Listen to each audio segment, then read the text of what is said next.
A lot of celebrating this week. But before the Biden administration heads out, they're trying to gum up the works a bit. Here to discuss, Michael Bastasch joins us now. He's a managing editor of the Daily Caller News Foundation, has a long history of covering energy policy as well, which makes him a perfect guest for this topic. Mike, good to have you back with us, sir. Thanks. Good to be back. Okay, so here's what I'm reading in the Daily Caller News Foundation today. Lame duck Biden-Harris administration is working to undermine the incoming Trump administration's energy agenda after Kamala's loss. How are they doing this? Yeah, so it's a little technical, but we'll dive right in. Basically, your viewers or listeners may remember that some time ago, the Biden admin put a ban on new approvals of new natural gas export facilities. And they said they were going to do this they weren't going to lift the freeze until they were able to conduct a study on it. So that study is supposed to come out, and it's expected that it'll be written in such a way that it'll make it more legally problematic for Trump to approve new export terminals, which he's already promised to do once he gets elected. So it's a bureaucratic thing. They're trying to gum up the works. It won't stop it forever, but it's just one of the many landmines they're laying for Trump, whether it's, making it harder to fire bureaucrats, putting new judges in that will be appointed for life, and crafting and pushing new regulations that Trump will have to unwind. And we see this with every administration. Obama did a lot of midnight regulations before he left that the Trump admin had to take a lot of time to sit there and unwind. Yes. Yeah, that reminds me of, remember the decision to trans the inmates? That was done as a last-second thing by the Obama administration on the way out the door, that inmates in federal prisons could get transgender operations courtesy of the American taxpayer. So when President Trump gets into office, they made it they changed the ruling there. They said only if it's medically necessary. It's never medically necessary to hack a human being up. So they didn't do any of these trans surgeries. And then when Biden got back into office, they reverted it again, and then they were doing all the trans surgeries in prisons. And of course, Kamala Harris lied about that during the campaign. But that's an expression, obviously, Mike Bastasch, of how these administrations, especially these Democrats, at the last second, just before they go out the door, they try and create trouble for their successors. Yeah, and, like I said, the Obama administration really did this, and we can expect the Biden admin to do it too. Of course, Biden was part of the Obama administration and also played a key role in the Russia hoax and all these other things that did even more damage than the regulatory stuff did to Trump. So we're going to see it again. We're going to see resistance within the bureaucracies. There are going to be bureaucrats who slow walk things, just don't do their jobs, and do everything they can to gum up the works. But I do think this time the Trump people expect this. Yeah. They are probably, I think they are preparing for it. And there have been whole books written about people who are probably by people who are coming into the Trump admin, who have written about, David Bernhardt wrote a book called You Report to Me. And it's basically about how to get control of the federal bureaucracy. And I have it on good authority that Trump's read that book and he's a big fan of it. And so we could see things that are in that book being implemented in the federal government in a way to rein in the bureaucracy, get around the bureaucrats that you can't fire, transfer people, do whatever they can to make the government to pass his agenda the most efficient way. Interesting. That's fascinating. The book, again, You Report to Me by David Bernhardt. Okay, so I hope he can succeed in that. I suspect he's going to have a lot more success this go around than he did in 2016. This liquefied natural gas, LNG, this is a product of fracking, right? Yes. Okay. Go ahead. So the question I have is, if you cared about the environment, why would you put a pause on exporting liquefied natural gas when fracking is the leading driver of dropping carbon emissions, which, again, the left says they care about? That's a really good question. And I think at this point, the argument they have is, well, any emissions are bad, even less emissions than coal. They're more obsessed with putting in offshore wind turbines that fail and cause massive pollution on like Nantucket Island and stuff, and Yes. kill whales and marine life. That's kind of their agenda. That's what they're pushing. They don't really like natural gas. The environmentalists have never liked natural gas. Obama and Biden kind of embraced it as a political expediency to say, oh yeah, we're reducing emissions, but we're also producing more. Meanwhile, their administrations have put up roadblocks at every step to getting more gas out of the ground.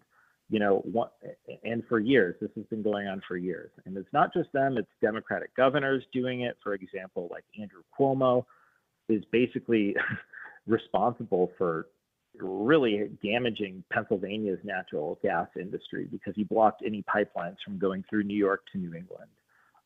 And the Biden admin has been using, and the Obama admin did this too. They used the Clean Water Act to block pipelines. It is a mystery why they don't like these things. People can probably surmise maybe a few reasons, but some of the Democratic Party's biggest donors, like Mike Bloomberg, oppose natural gas on all grounds, and they even oppose plastic. They want to see the gas industry destroyed. Yeah, well, it's a product of corruption. That's the explanation for it. So rather than any environmental consideration. So this, I saw there's a headline today that the EU is now considering replacing Russian LNG, liquefied natural gas, with American natural gas because Donald Trump is coming back into office. This is the piece from Reuters today. The European Union could consider replacing Russian liquefied natural gas imports with those from the United States. European Commission President Ursula von der Leyen told reporters on Friday, quote, "We still get a lot of LNG from Russia. Why not replace it with American LNG, which is cheaper for us and brings down our energy prices?" She said the EU approach to trade policies implemented when Donald Trump takes power again as U.S. president in January will be to engage, look at common interests, and negotiate. Mike Bastasch, what do you make of this? The EU now saying, well, maybe we should buy a lot more American natural gas. You know what's funny, Vince, is like this isn't the first. Trump's like not even president yet. We already have Mexico's already promised to like secure the border. A bunch of migrants are turning back. We have, major, I think the shoe company, Steve Madden, already saying they're going to scale back their production in China earlier than they planned. And now we have Europe saying, oh, well, we'll buy more natural gas from you guys. And it just took him getting elected. So I think that's a really interesting thing that's happening. Yes. It's amazing the thing is Europe could have done this at any point, and they're only doing it now because Trump they think it'll soften Trump up for when he comes into, when it comes to trade negotiations or possibly NATO negotiations, and it won't. He's a businessman. But I like this. This is the way to butter him up. If you enrich Americans and you pump money into our economy to the benefit of American communities, that's precisely the way I want you buttering up the president of the United States. No, that's exactly right. And the truth is Europe really needs cheap energy. I saw something yesterday in the Financial Times. The UK, Germany, European countries, Italy have the most expensive electricity prices in the world. They're like 2 or 3 times what we pay here. So they need cheap gas more than anyone. And if they can get it not from Russia and from us, well, all the better. Well, but that's why it's been so insane. They've been buying it from Russia. So you're telling me the EU has been funding Russia's war against Ukraine while demanding American intervention to fight Russia? Yep. And this was, as you pointed out, this could have been on the table the whole time. Europe could have been dumping money into the United States in order to buy liquefied natural gas from us and wasn't. And why wasn't the Biden administration out front saying we're going to increase LNG exports to Europe so they don't have to give the Russian war machine money? They could have, but they didn't. It's interesting how during Biden's presidency, Iran and Russia saw their profits from selling oil and gas skyrocket. And I think you see a trend there. I mean, I don't know if you remember this, Vince, but when energy prices were high, at one point the Biden admin was considering loosening sanctions on Venezuela in order to help get prices down. I mean, Yep. they will do anything. They will do anything to keep prices low, except unleash American energy. Finally, on the issue of American energy, one of the details of it that I've talked about with you before that I don't think a lot of people realize. Sometimes the Biden administration would push back on criticism that it was opposed to fossil fuels, saying that, oh, no, we the highest oil production ever under Joe Biden. We're not an enemy to oil. But the reality of that is those wells take 5 years to come online. In other words, the wells that are productive now, they started during the Trump era. Is that going to continue to be the case? I mean, when Trump comes back into office, what kind of ramp up time is going to be necessary to increase all of this energy production? Yeah, the lead time on some of these wells and also mining is years. There is talk of permitting reform to make these projects go faster, and Trump could open up a lot more lands and increase and get faster permit approvals. But I just saw something today. It was the Biden admin leased 95% fewer acres than the Trump administration did on federal lands.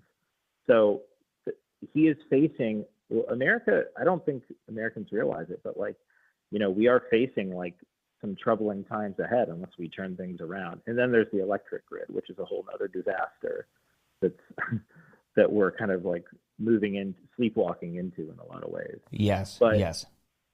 But I think that Trump, to his credit, does have a plan for the electric grid. He has promised to lease more lands for oil and gas drilling and reverse a lot of the stuff that Biden's done. Thankfully, right now, a lot of our production and the most productive production is on state and private lands, which Biden can't control. And the states have been good stewards of that and leasing as much as possible. State and private lands. So to the extent that he's taking credit for it, it hasn't even been in his control. Amazing. Okay. Yeah, of course. Mike Bastasch from the Daily Caller News Foundation. Thank you as always. Great to talk to you.